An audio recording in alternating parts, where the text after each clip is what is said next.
အဲ့ကျွန်တော်ဒီစုံနေမှာဒီစပွဲတွေကခိုင်မာပါသမီး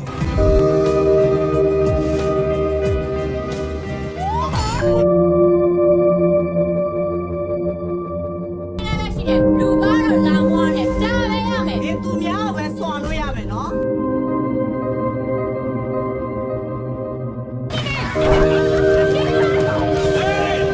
ရှင်းလိုက်စမ်းအားနဲ့ပဲ